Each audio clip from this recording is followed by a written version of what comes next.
Centro Evangélico Orizaba Poniente presenta.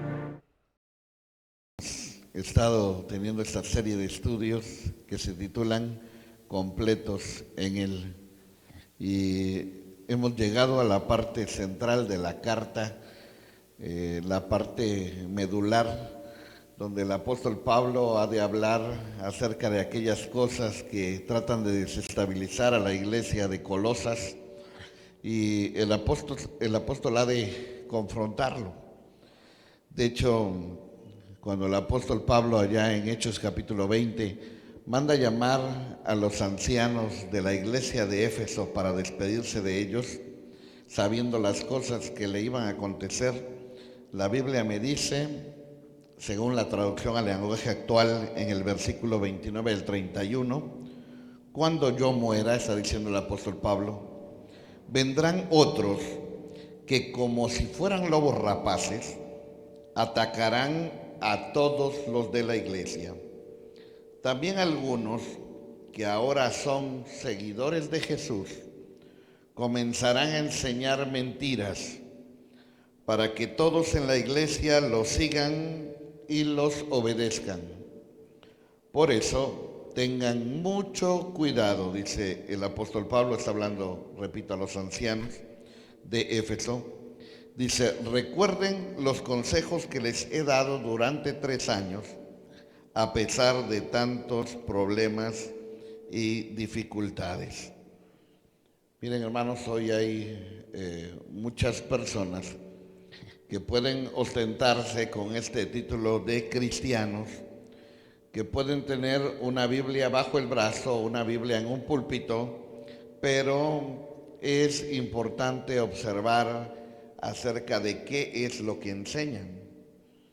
Siempre los grupos sectarios afirmarán ser cristianos, pero añadirán a su enseñanza algunos otros elementos que tienen que ver con ideologías o otras cosmovisiones, y lo que enseñarán será un sincretismo religioso. Y cuando hablo de sincretismo, hablo de una mezcla de ideologías mezcladas con cristianismo, y lo presentarán como si fueran verdades. ¿Saben? Algunos grupos de esta naturaleza, apartándose de la verdad, ellos proclamarán probablemente en su credo que la Biblia es la máxima autoridad de fe, pero generalmente estos grupos tienen líderes carismáticos que poseen una poderosa personalidad y quienes les ofrecen regularmente una visión distorsionada de la Escritura y tienen una propia interpretación de la Biblia. Y desde luego harán que no se cuestione absolutamente su autoridad ni su mensaje. Entonces estamos viviendo en tiempos peligrosos. Estamos viviendo tiempos peligrosos.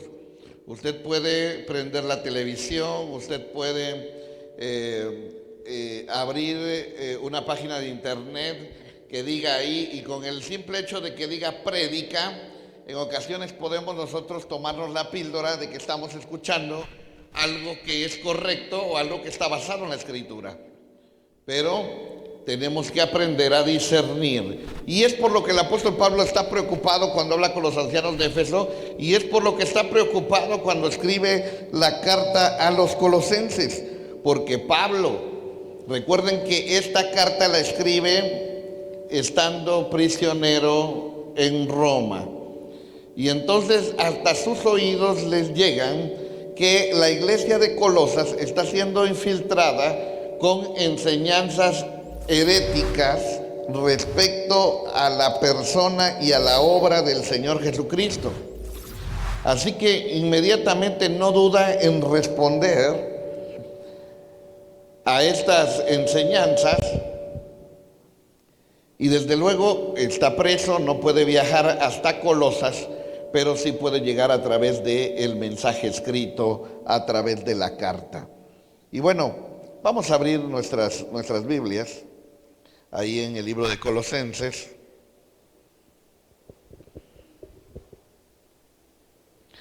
Y él va a advertir acerca de los errores. Y quise llamarle a esta primera parte del mensaje la insuficiencia del error.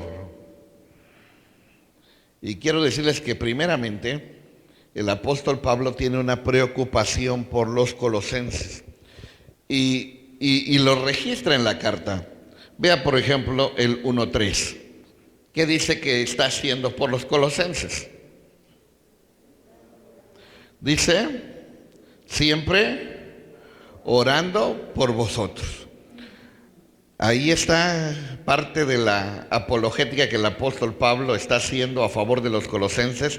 La primera cosa que él hace para que ellos no caigan en el error es que ora por ellos. Ahora, no tan solo había orado por ellos. Vea el versículo 24. Ahí también él les dice, oró por ellos. Versículo 24 dice, padezco por vosotros. Entonces, no tan solo había orado por ellos, también había padecido por ellos. No tan solo había padecido por ellos, sino versículo 25.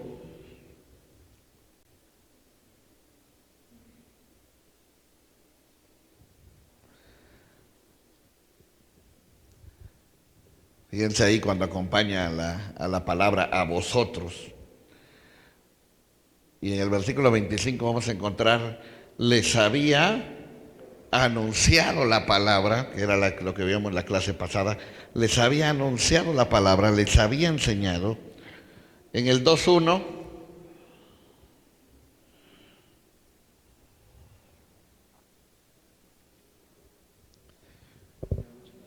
luchaba por ellos. Entonces ustedes se dan cuenta, digo, estaba tan conectado el apóstol Pablo con esta iglesia de Colosas, aunque a varios de ellos ni siquiera los conocía personalmente. Y ya oraba por ellos, luchaba por ellos, había evangelizado a algunos de ellos, tenía una carga por ellos, y tan era así que estaba haciendo esta labor tan difícil de hacer esto de pastorearles a distancia, aún estando el apóstol Pablo en la cárcel.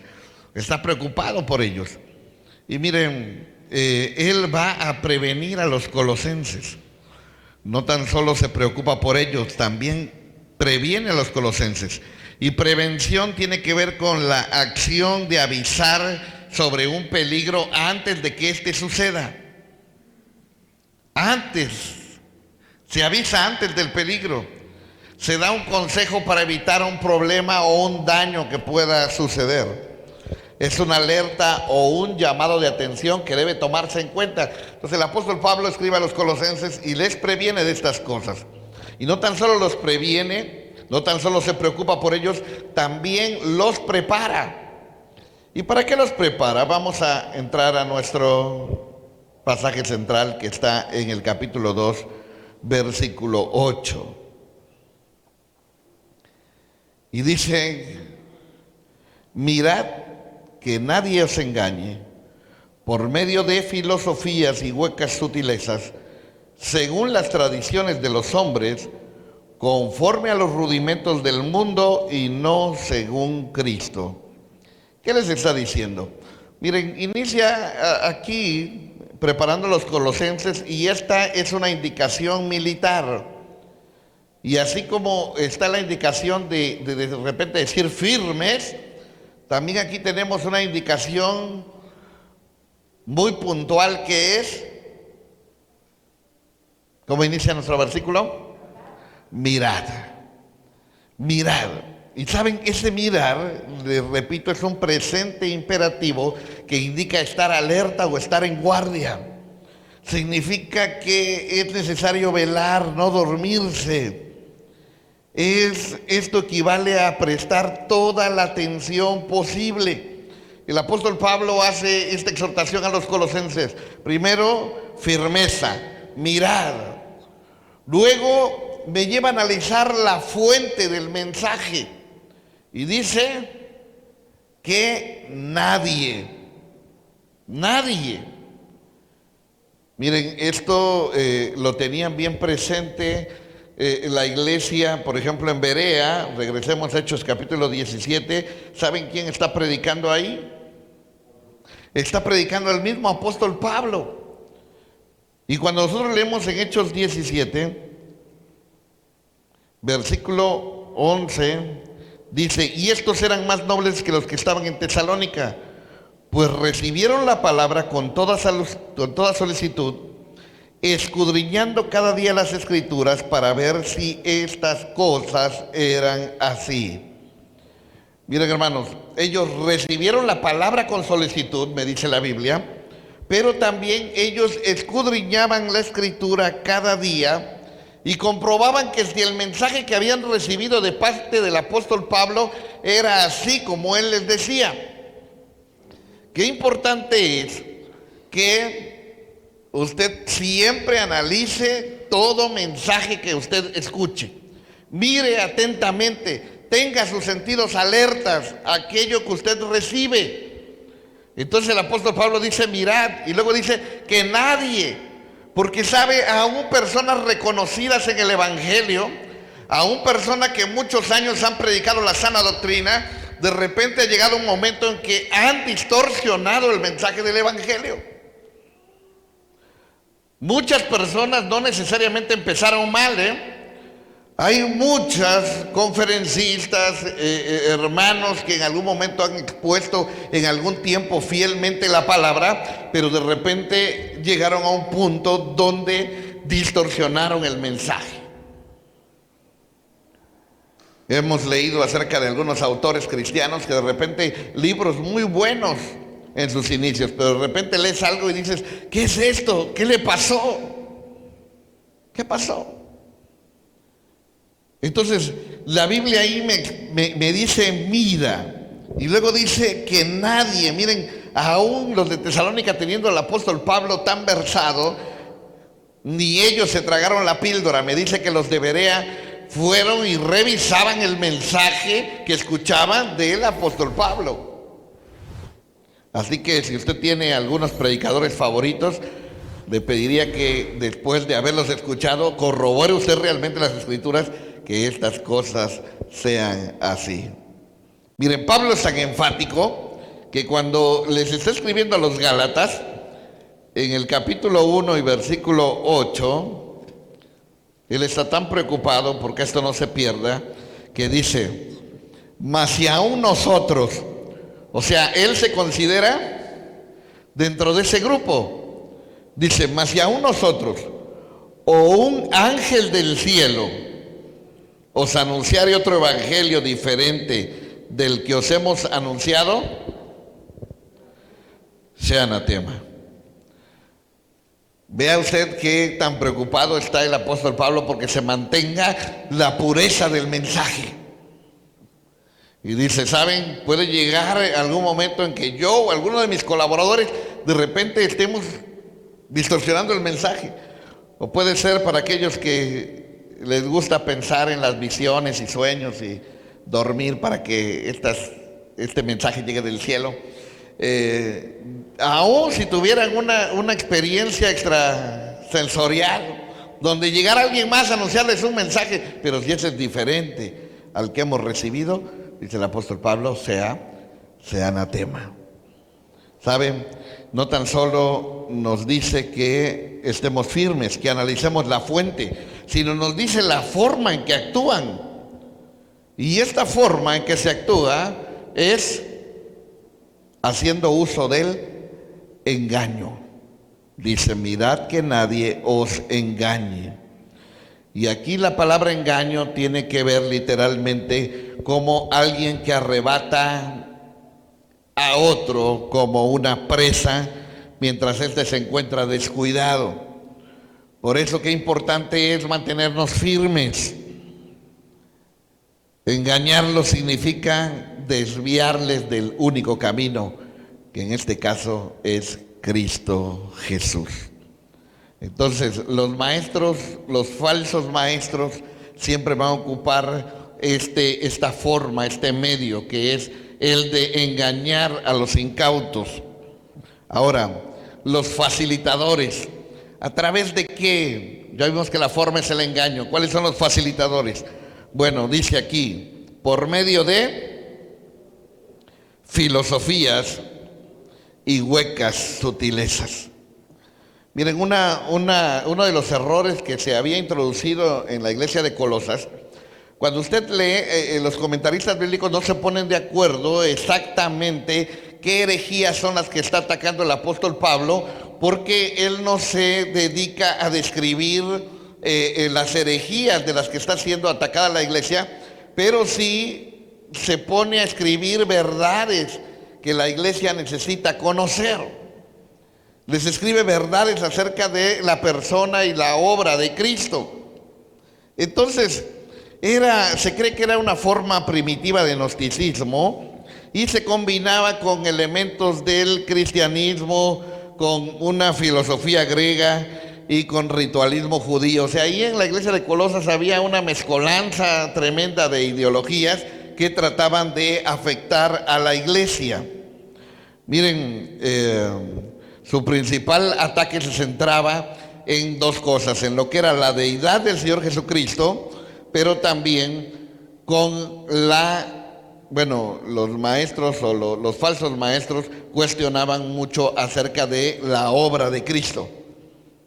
Decían que algo faltaba. Es más, usted si está relacionado o investiga un poco acerca de los gnósticos o del gnosticismo, ellos decían poseer un conocimiento profundo, un conocimiento elevado que no estaba al alcance de las personas y que era necesario someterse a ciertos procesos para alcanzar ese nivel y ese estado de conocimiento. Entonces, alguien dijo alguna vez que el ser humano tiende por naturaleza a tener el mismo error que nuestros primeros padres, porque cuando estaban allá en el huerto del Edén había al menos dos árboles principales ahí. ¿Recuerdan su nombre? El árbol de la vida y el árbol del conocimiento. ¿Cuál merodeaban? El árbol del conocimiento, no el árbol de la vida.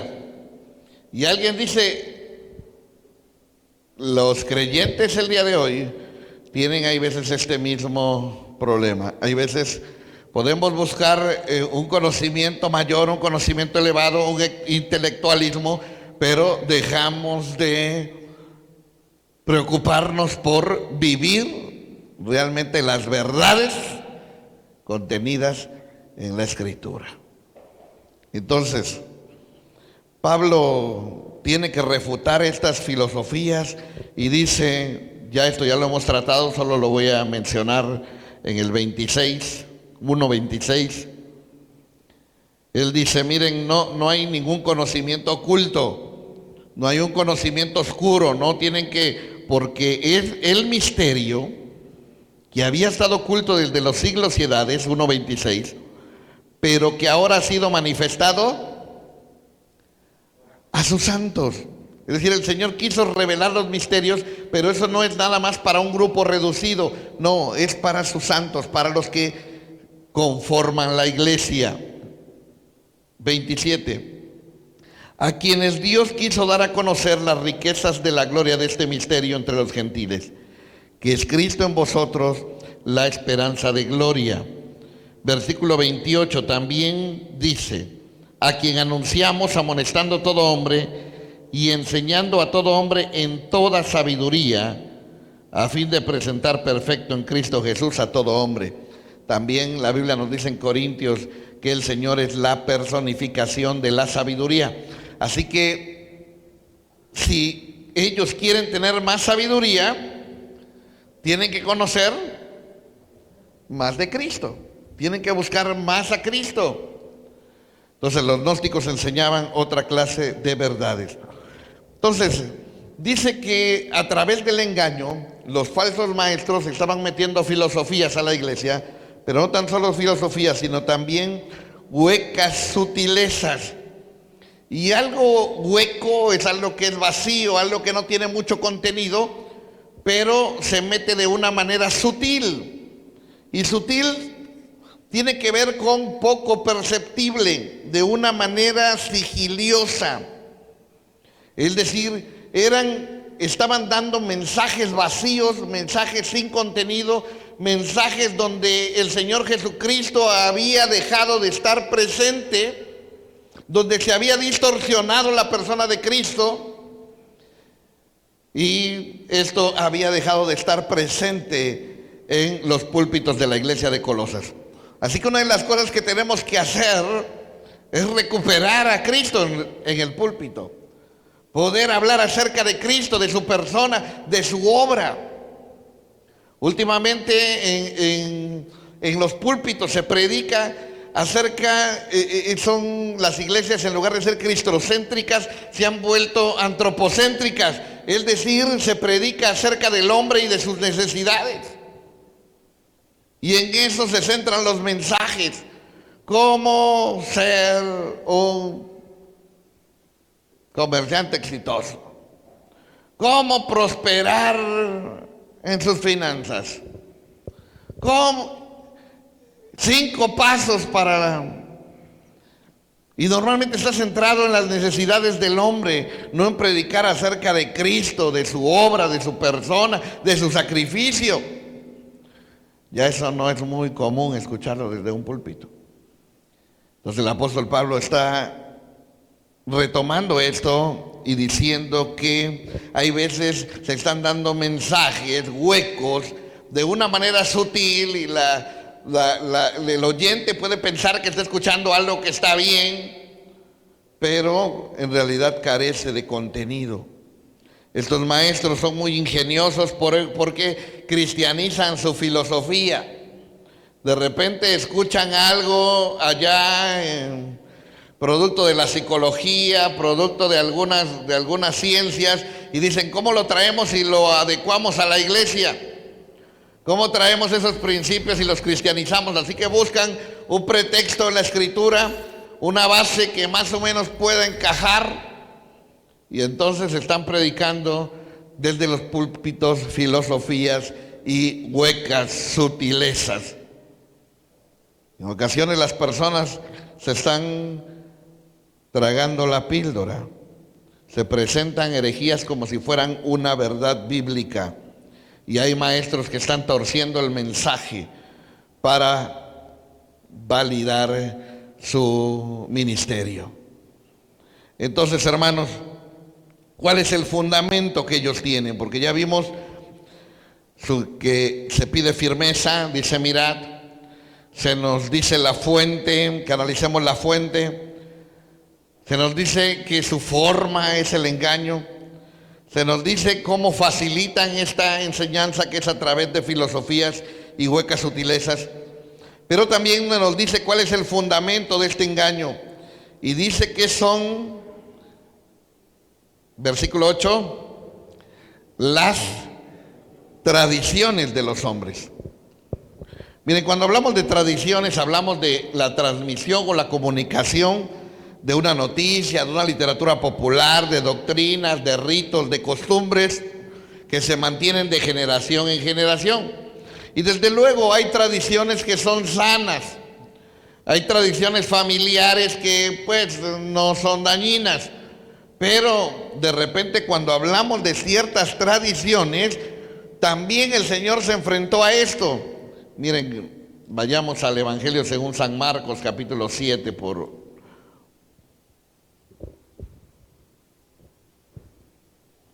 ocupar un ejemplo.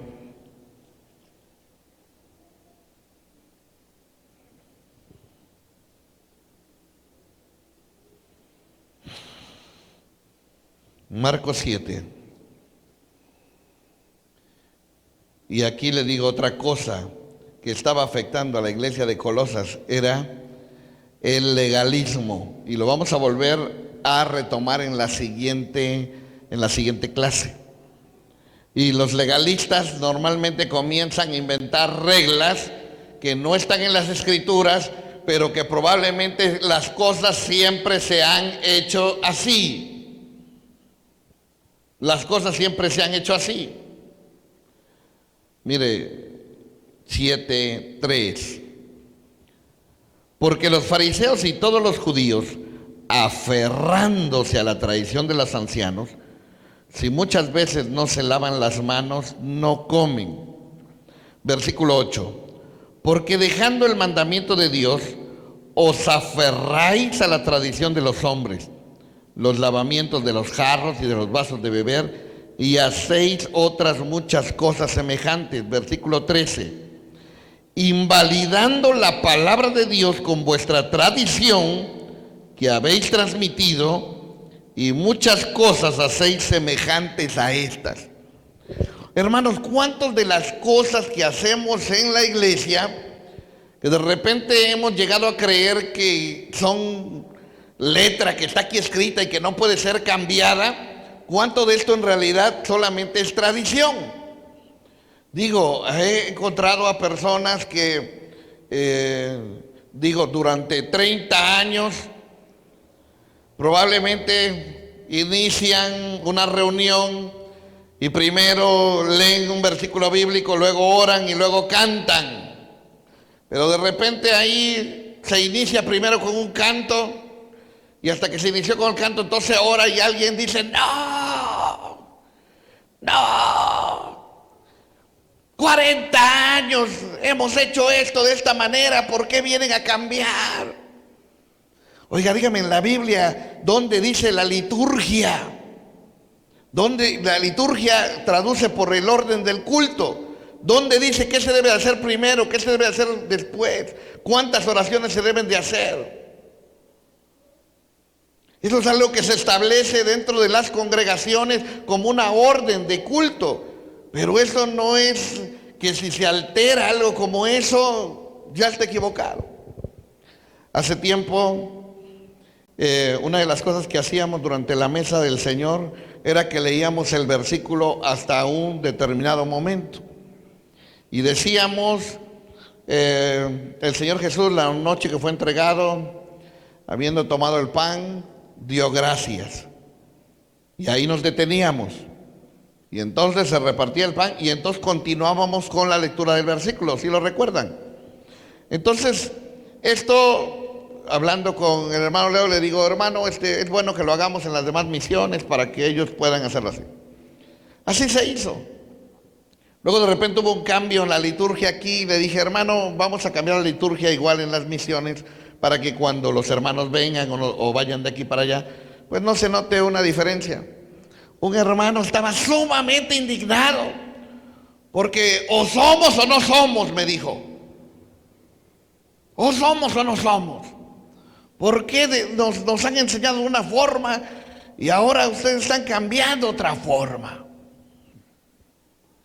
Mi hermano, hay cosas, repito, que son intransgredibles de la Escritura, que es la doctrina, que es el fundamento, pero usted tiene que identificar cuál de estas cosas son tradiciones. Tradiciones. Y cuando lo que yo enseño son tradiciones, está basado en tradiciones, quiero decirle que estoy equivocado. Y muchos pleitos se dan en una congregación por legalismos, por tradiciones. Y se aferran a las tradiciones. Recuerdo que discutíamos mucho en algún momento cuál es el himnario del cielo. Porque hay gente que piensa que solamente hay unos cantos exclusivos, que son los únicos autorizados por la Santa Madre Iglesia y son los únicos que se van a cantar en el cielo. Y entonces nos aferramos a las tradiciones. Qué importante es que vivamos verdaderamente el Evangelio y no estemos atados, porque eso es lo que el apóstol Pablo quiere hacer a los colosenses, quitarles esas. Si el Señor los hizo libres, ¿por qué de repente verse atados a ciertas cosas? Regresar. Es como si usted se comprara un automóvil con un motor muy potente y usted lo esté ocupando y de repente se regresa usted a andar en bicicleta. Digo, no está mal, pero no regresarse otra vez, dice las tradiciones de los hombres. Basados, dice, conforme a los rudimentos del mundo. Y esta palabra rudimentos tiene que ver con unas reglas, con el principio, con el ABC, pero dice, conforme a los rudimentos de este mundo. Entonces hay gente que está basado sus principios de lo que está enseñando en principios mundanos. Y cuando la Biblia me describe qué es el mundo, cómo se constituye el mundo, cuando hablamos del mundo tenemos que pensar que hablamos de tres esferas. En la Biblia encontramos al mundo como el planeta Tierra, en la Biblia encontramos al mundo como la humanidad, pero en la Biblia vamos a encontrar al mundo como un sistema de valores que es el cual no debemos amar. Primera de Juan 2, versículo 15 al 17. No améis al mundo ni las cosas que están en el mundo, entiéndase el sistema de valores, las pertenencias, las posesiones. Si alguno ama al mundo, el amor del Padre no está en él. Porque todo lo que hay en el mundo, y aquí va a decir lo que hay en el mundo, los deseos de la carne, que tiene que ver con placeres y deseos físicos, los deseos de los ojos, que tiene que ver con la envidia y la codicia que hay en el corazón, y la vanagloria de la vida, que tiene que ver con el orgullo y el reconocimiento, buscar esto de otros, dice, no proviene del Padre, sino del mundo. Y el mundo pasa y sus deseos, pero el que hace la voluntad de Dios permanece para siempre. Así que hay personas que están enseñando principios mundanos que tienen que ver con estas tres cosas, con deseos de la carne, deseos de los ojos, vanagloria de la vida. Por eso el apóstol Pablo inició en este versículo diciendo, mirad, hermano, estate atento, mira, escucha, analiza, examina. Termina diciendo el versículo 8, y no según Cristo. La Biblia nos hace advertencias a través de varios pasajes. Quisiera que me acompañara a leer algunos. Primera de Timoteo 4.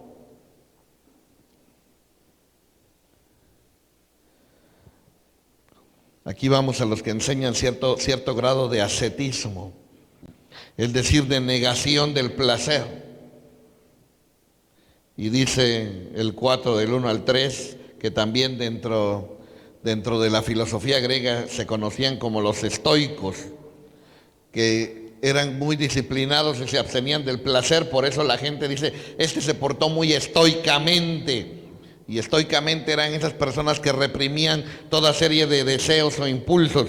Y dice, pero el Espíritu dice claramente que en los postreros tiempos algunos apostatarán de la fe, escuchando a espíritus engañadores y a doctrinas de demonios, por la hipocresía de mentirosos que, teniendo cauterizada la conciencia, prohibirán casarse y mandarán abstenerse de alimentos que Dios creó, para que con acción de gracias participasen de ellos los creyentes y los que han conocido la verdad.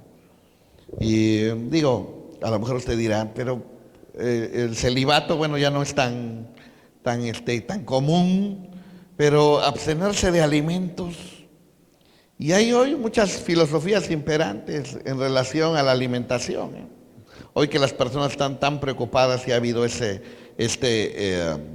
exacerbación del culto a la figura, a la estética, muchas personas están tomando decisiones en relación a su alimentación y no observan el trasfondo filosófico y religioso que hay atrás de él. Segunda de Timoteo 3:5. Desde luego empieza desde antes, desde el 3:2, pero habrá hombres amadores de sí mismo, ávaros, vanagloriosos, soberbios, blasfemos, desobedientes a los padres, ingratos, impíos, sin afecto natural, implacables, calumniadores, intemperantes, crueles, aborrecedores de lo bueno, traidores, impetuosos, infatuados, amadores de los deleites más que de Dios. Y mire que tendrán solamente una fachada, apariencia de piedad, pero negarán la eficacia de ella. A estos evita. Y una carta apologética que es la de Judas en defensa de la fe, el versículo 4, porque Judas no tiene capítulos, en el versículo 4 dice: porque algunos hombres han entrado encubiertamente, es decir, no sacan sus credenciales, no se presentan como realmente opositores a la fe, sino entran encubiertamente, dice, los que desde antes han sido destinados para esta condenación, hombres impíos que convierten en libertinaje la gracia de nuestro Dios y niegan a Dios, el único soberano, y a nuestro Señor Jesucristo. Para cerrar, versículo 16, esta parte. Estos son murmuradores, querellosos, que andan según sus propios deseos, cuya boca habla cosas infladas, adulando a las personas para sacar provecho. Ahí están algunas muestras y algunas advertencias que la Biblia nos da respecto a los falsos maestros, que no tan solo es importante que escuche usted lo que predica, sino que también usted observe su modo de vivir, su modo de vida. Miren, entonces el apóstol Pablo, regresamos a Colosenses, le está diciendo a ellos, saben que tengan mucho cuidado con esto. Ya advirtió que en algún momento esto va a ser posible. Y hermanos, no tan solo va a ser posible, ha sucedido ya en algunos lugares. La distorsión total y completa de las Escrituras. Prácticas completamente fuera de orden, donde ya ni siquiera su fundamento es la Escritura, sino es la libertad del Espíritu Santo. Sí, pero cuando tú lees, la Biblia me dice que Dios es un Dios de orden. Y el orden es la premisa del cielo. El Señor es un Dios ordenado. Entonces el apóstol Pablo, regresando a Colosenses 2, versículo 9, contesta alguna de estas ataques que hay en contra de la persona de Cristo y dice: porque en Él habita corporalmente toda la plenitud de la deidad. Y esta es una declaración preciosa. Repítala conmigo, dice: porque en Él habita corporalmente toda la plenitud de la deidad. Toda. Mire, Pablo está diciendo enfáticamente que toda la plenitud del ser divino está en Cristo. Él afirma que toda la esencia de Dios está morando en Cristo. Él está diciendo que todos los atributos incomunicables de la esencia divina están en Jesucristo y le son propios. Y que todos los atributos comunicables de la naturaleza divina están en Jesucristo y le son propios. Así que esto elimina cualquier pretensión de los falsos maestros que enseñaban que se podía encontrar la plenitud en otras cosas fuera de la persona de Cristo. Así que la gente hoy explica cómo ser feliz. Y usted va a encontrar miles de recomendaciones que están fuera de la persona de Cristo. El único gozo verdadero y auténtico y el estar completo, porque esa es la otra parte que está en el versículo 10, dice, y vosotros estáis completos en Él, que es la cabeza de todo principado y potestad. Así que es la insuficiencia del error, pero la toda suficiencia de su persona. ¿Sabe? Al creyente, cuando tiene a Cristo, versículo 10, primera frase, dice, y vosotros estáis, el creyente que tiene a Cristo, digámoslo en una forma negativa, el creyente que tiene a Cristo, no le falta nada. No le falta nada. Y tú me dirás, pero yo hay ocasiones en que me siento que estoy pasando por un proceso difícil, me siento preocupado, me siento ansioso. ¿Cuál es la respuesta?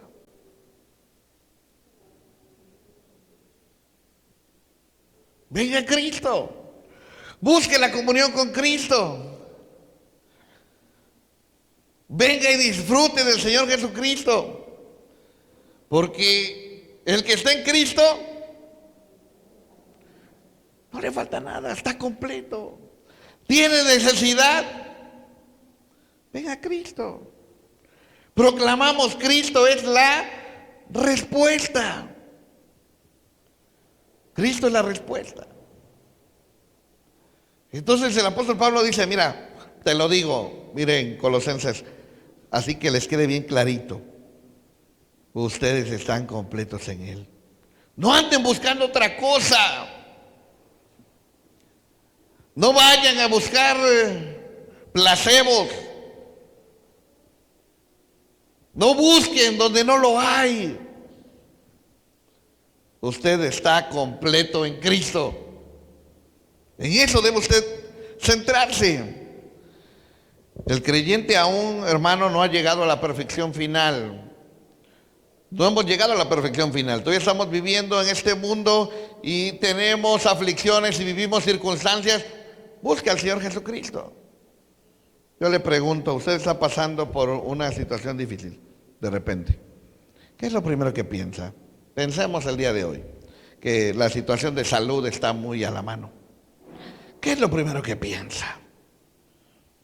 Algunos están preocupados porque dicen, si me enfermo, en lo que va a salir el oxígeno, en lo que va a salir inmediatamente tiene tantas preocupaciones económicas por lo que puede enfermarse. Y la pregunta es, ¿por qué no confía usted en Cristo? Digo, de alguna otra manera, si usted ha creído en Cristo Jesús y si usted es un hijo de Dios, al final el Señor mueve todas las circunstancias a nuestro favor. ¿Se le habrá escapado algo? Él se descuidará un momento de usted. Y déjeme decirle, aún los procesos que el Señor permite que pasen en nuestra vida tienen un propósito que se cumple en Cristo. Se cumple en Cristo. Hermanos, si entendiéramos esto en la práctica, nos daría mucha tranquilidad. Pablo dice que la plenitud en Cristo es un hecho para ser disfrutado. Es un hecho para ser disfrutado. No es un estatus que debamos ganar. Usted ya está en Cristo. ¿Sabe? Imagine que usted sube a un crucero y usted dice, no, en un crucero con todo incluido. Y usted ve y dice, ay, es que si agarro algo de la comida, si agarro algo del buffet, y si me meto en la alberca y me regañan, y alguien te dice, espérate, esto es todo incluido. Puedes tomarlo, puedes disfrutarlo. Es todo incluido. Es que me da pena. Hay veces no disfrutamos de esta plenitud en Cristo porque no la entendemos. No la entendemos. Pero la Escritura es bien enfática cuando dice, ustedes están completos en Él. Mire, No tan solo Él es suficiente en su persona, también es suficiente en su obra, el todo suficiente. Mire, al menos dice aquí 3 cosas que Él ha hecho por nosotros. Versículo 11.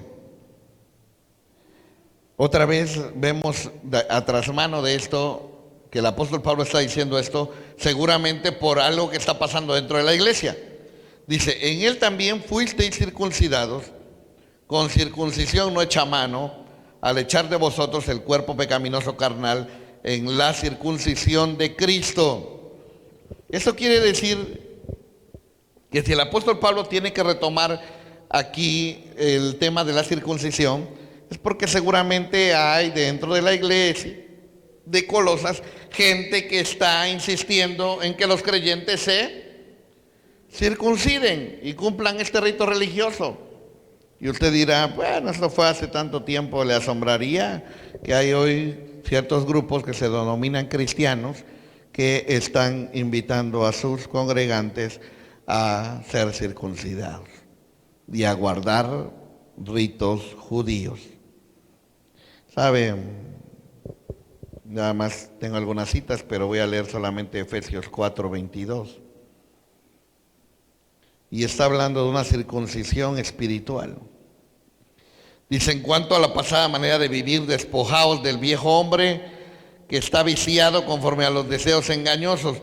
Romanos 2:29 me habla acerca de la circuncisión, pero de la circuncisión del corazón, dice, sino que es judío el que lo es en lo interior, y la circuncisión es la del corazón en espíritu, no en letra, la alabanza del cual no viene de los hombres, sino de Dios.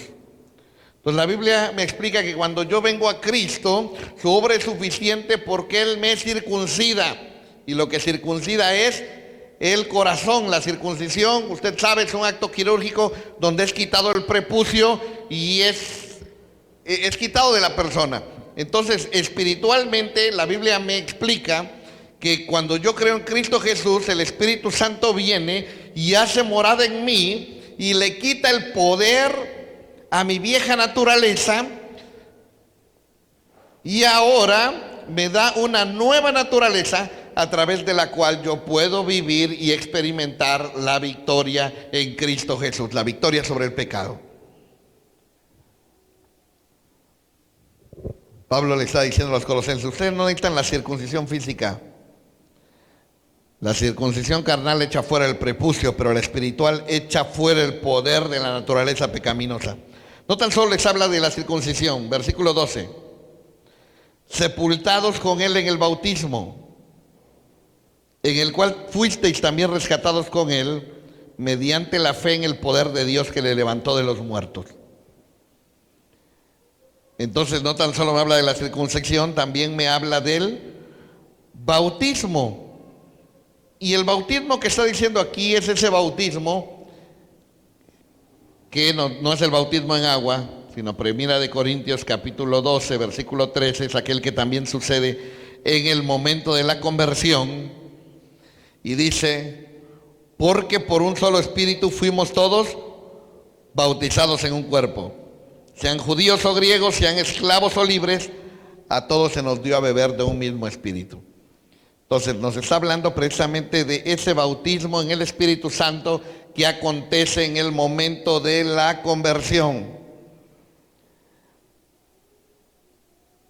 Me dice, nos recuerda, para que nosotros entendamos de que estamos completos en Él, que ya Él a través de la circuncisión del corazón ya le quitó el poder a nuestra vieja naturaleza y ahora podemos vivir controlados por el Espíritu Santo, viviendo para la honra y gloria de Él. Me recuerda que Él también ya fui bautizado en el Espíritu Santo, que me identifiqué con Cristo en su sepultura, en su muerte y en su resurrección, y que el poder que levantó al Señor de entre los muertos es el mismo poder que actúa en mí. Así que volvemos a decir la frase, estamos completos en Él. Y fíjese bien, por si a alguien se le olvidó, le recuerda cómo estaba en su vida pasada. versículo 13. Habla al menos de dos muertes aquí, 13 y 14. Y a vosotros estando muertos en pecados y en la incircuncisión de vuestra carne, os dio vida juntamente con él, perdonándoos todos los pecados. 14. Anulando el acta de los decretos que había contra nosotros, que nos era contraria, quitándola de en medio y clavándola en la cruz. 15. Y despojando a los principados y a las potestades, los exhibió públicamente, triunfando sobre ellos en la cruz. Miren, me dice tres cosas de mi vida pasada que usted debe saber, por lo cual usted debe sentirse que está completo en Él, que usted ha sido absuelto de sus pecados y que el Señor quiere que usted disfrute de la nueva vida que Él le ha dado. Primera cosa, me dice que nosotros en el pasado estábamos muertos en pecados. Y lo mismo que nos dice Efesios, Él nos dio vida. Ante nuestra muerte en pecado, Él nos dio vida. Pero luego también nos dice que teníamos una muerte judicial, porque había un acta de los decretos que nos condenaba. Miren, la ley señalaba la perfección que debía tener el hombre, pero nadie pudo cumplir la ley. Todos somos infractores. La Biblia me explica que no hay justo ni aún uno. Entonces eso a ti y a mí nos convierte en deudores. Y había algo que nos acusaba. Pero la Biblia me explica que como tú y yo estamos unidos con Cristo y Él cumplió con las demandas de la ley, Él ha pagado nuestra deuda. Y esto implica que nuestra deuda ha sido cancelada y Él nos ha dado libertad.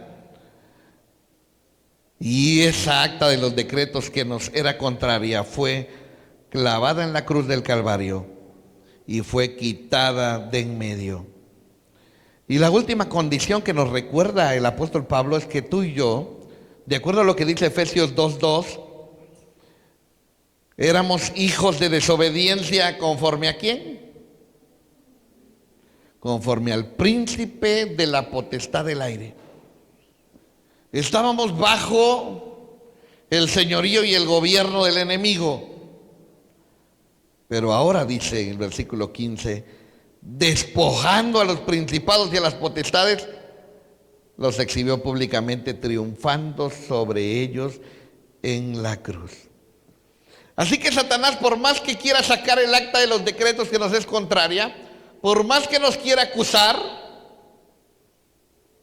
¿recuerdan qué dice Romanos 8? Nada nos podrá separar del amor de Dios que es en Cristo Jesús. Nada, ni lo alto, ni lo bajo, ni principados, ni potestades. Ni principados, ni potestades. ¿Sabe? La obra de Cristo es una obra completa, completa. Su persona es todo suficiente, todo suficiente. Así que cuando usted viene a Cristo, busca la comunión con Cristo, usted está completo. No busque por otro lado, no confíe en otras cosas, no ponga su confianza en otro lugar. Él resalta a través de toda la carta la persona de Cristo, porque en Él habita corporalmente toda la plenitud de la deidad. Ahora, hermanos, si a la obra de Cristo, a su persona de Cristo, no hay nada que añadir ya, entonces, ¿qué me resta a mí? Si hoy en esta mañana me siento fatigado, me siento cansado, me siento abatido, siento que las cosas no me están saliendo bien, estoy teniendo problemas familiares, estoy teniendo problemas de salud, estoy teniendo problemas económicos, ¿qué debo hacer?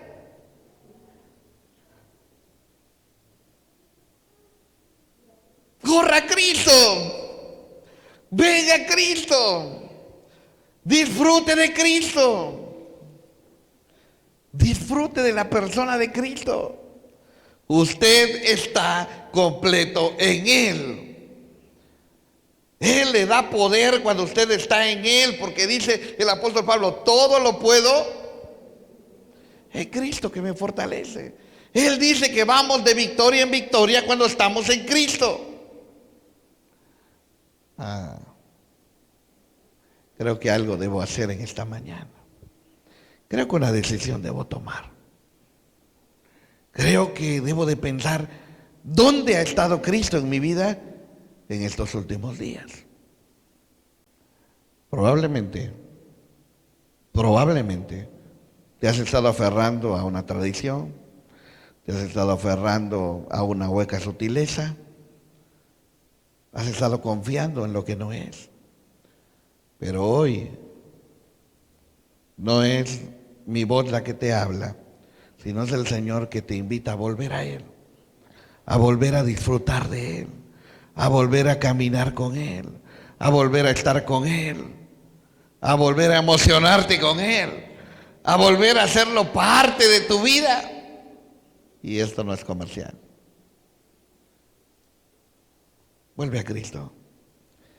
Disfruta a Cristo. Ese es el mensaje del Señor en esta mañana. Yo te invito a crear tu rostro ahí.